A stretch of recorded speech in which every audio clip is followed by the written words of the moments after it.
Assalamualaikum warahmatullahi wabarakatuh dan salam sejahtera untuk kita semua, Bapak Ibu semuanya. Baiklah, pada kesempatan kali ini kita akan membahas terkait dengan modul 4 yang bertemakan sifat thermal zat dan kalor. Dimana ketika kita mempelajari modul ini, diharapkan dapat yang pertama menjelaskan sifat-sifat thermal zat, yang kedua menerapkan hukum-hukum dasar tentang perubahan keadaan gas pada proses-proses termodinamik, yang ketiga menjelaskan hukum termodinamika 1, dan yang keempat menggunakan hukum termodinamika 1 untuk menghitung kalor dan kerja. Nah, keempat kompetensi ini akan dicapai melalui dua kegiatan belajar, di mana kegiatan belajar pertama akan membahas sifat thermal zat dan kegiatan belajar kedua akan membahas tentang kalor. Baiklah, pada kegiatan ini kita akan membahas tentang sifat thermal zat. Pertama-tama, sebelum kita mengetahui lebih jauh terkait dengan sifat thermal zat, tentunya kita harus pahami terlebih dahulu terkait dengan apa itu yang dimaksud dengan suhu atau temperatur.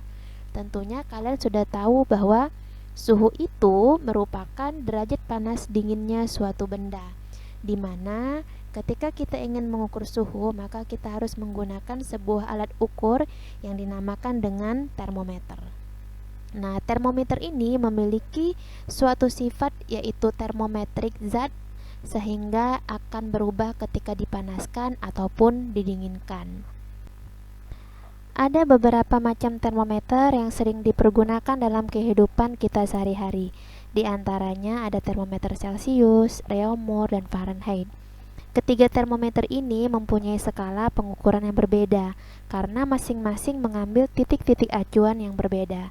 Namun, pada prinsipnya semua termometer itu mempunyai penetapan skala yang sama, yaitu titik lebur es murni dipakai sebagai titik tetap bawah, sedangkan suhu uap air yang sedang mendidih pada tekanan 1 atmosfer sebagai titik tetap atas.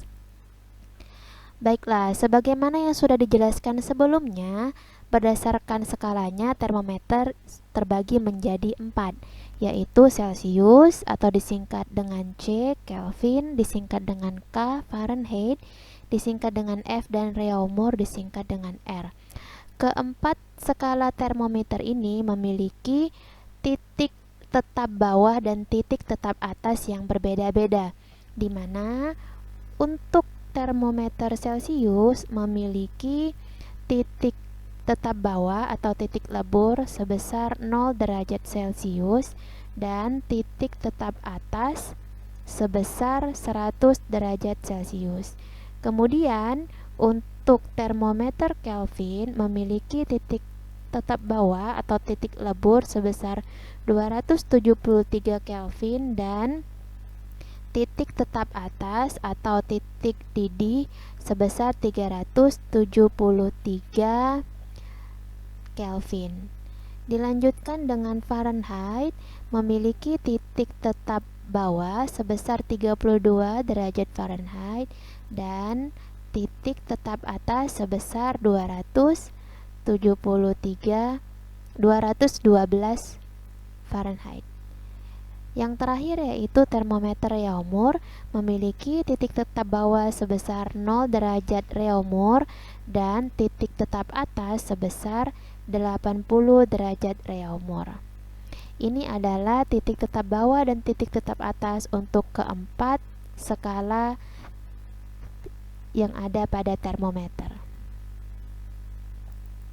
Nah, baiklah, kalau kita lihat dari gambar ini dapat kita simpulkan bahwa skala 0 derajat yang ada di termometer Celcius itu sama saja dengan skala 32 derajat yang ada di termometer Fahrenheit dan sama dengan 273 Kelvin yang ada di termometer Kelvin. Jadi, ketika di posisi 0 derajat di Celcius itu sama saja dengan posisi 32 derajat di Fahrenheit dan sama dengan posisi 273 Kelvin yang ada di termometer Kelvin. Nah, dari sini jika kita ingin menyederhanakan untuk keperluan mengkonversi berbagai pengukuran suhu di berbagai skala, maka kita harus mencatat terlebih dahulu titik lebur atau titik bawah, kemudian titik didih air atau titik tetap atas yang sebelumnya sudah kita lihat. Dimana untuk termometer Celcius memiliki titik lebur es atau titik tetap bawah sebesar 0 derajat Celcius dan titik didih air sebesar 100 derajat Celcius. Nah, jika kita kurangkan antara titik tetap atas dengan titik tetap bawah, maka akan menghasilkan sebesar 100 derajat Celcius. Kita lanjut ke termometer skala Kelvin, di mana titik lebur es atau titik tetap bawahnya sebesar 273 Kelvin dan titik didih air atau titik tetap atas sebesar 373 Kelvin. Jika kita kurangkan antara titik didih air dengan titik lebur esnya, maka menghasilkan selisih 100 derajat 100 Kelvin. Ini tidak pakai derajat ya, karena sesuai dengan keputusan konferensi yang ada pada saat itu, untuk Kelvin tidak ada derajatnya. Kemudian untuk Fahrenheit memiliki titik lebur es sebesar 32 derajat Fahrenheit dan titik didih air atau titik tetap atas sebesar 212 derajat Fahrenheit. Jika kita kurangkan, maka akan menghasilkan 180 derajat Fahrenheit. Yang terakhir yaitu Réaumur memiliki titik lebur es sebesar 0 derajat Réaumur dan titik didih air sebesar 80 derajat Réaumur. Jika kita kurangkan akan menghasilkan 80 derajat Réaumur. Nah, keempat selisih ini jika kita sederhanakan, maka semuanya akan bisa dibagi dengan 20 dan menghasilkan bilangan yang paling terkecil, yaitu untuk termometer Celcius adalah 5, kemudian termometer Kelvin adalah 5 juga perbandingannya, kemudian termometer Fahrenheit yaitu 9 dan termometer Réaumur yaitu 4. Maka di sini dapat perbandingan antara Celcius berbanding Kelvin berbanding Fahrenheit berbanding Réaumur yaitu 5 berbanding 5 berbanding 9 berbanding 4. Nah, tentunya perbandingan ini akan kita pergunakan untuk mencari konversi pengubahan skala dari satu skala ke skala yang lainnya. Berdasarkan tabel di atas, maka bisa kita simpulkan 0 derajat Celcius itu sama dengan, kita lihat di sini, 0 derajat Celcius itu sama saja dengan 273 Kelvin, sama saja dengan 32 derajat Fahrenheit, dan yang terakhir 0 derajat Réaumur. Nah, ini kita tuliskan di titik-titik ini. 273 Kelvin, kemudian 32 derajat Fahrenheit dan 0 derajat Réaumur.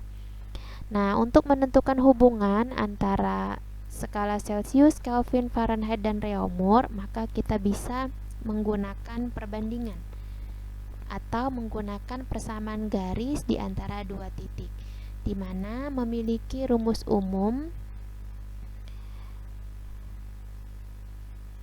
skala diketahui dikurang titik beku diketahui per titik didih diketahui dikurang titik beku diketahui, itu sama dengan ini bukan skala ya, kita rubah saja jadi derajat. Derajat yang ditanya diketahui kita pakai D, ditanya kita pakai T ya. Derajat yang ditanya dikurang titik beku yang ditanya per titik didih yang ditanya dikurang titik beku yang ditanya.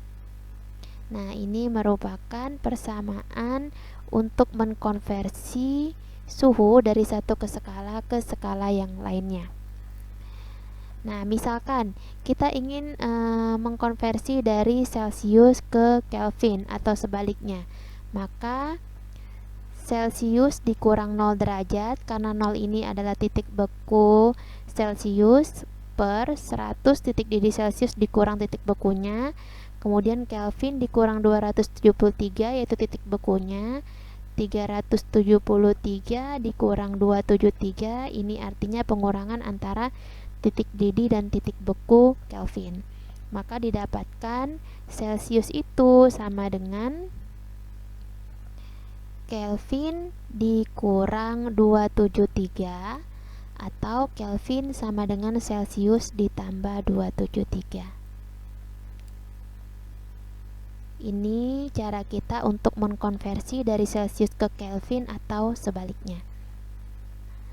Nah, kemudian untuk yang lainnya, kalian bisa menggunakan persamaan dua titik ini untuk mencari atau mengkonversi dari satu ke skala yang lainnya.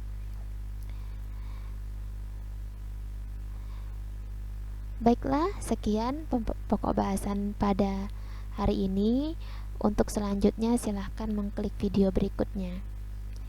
Oke, see you. Selamat belajar.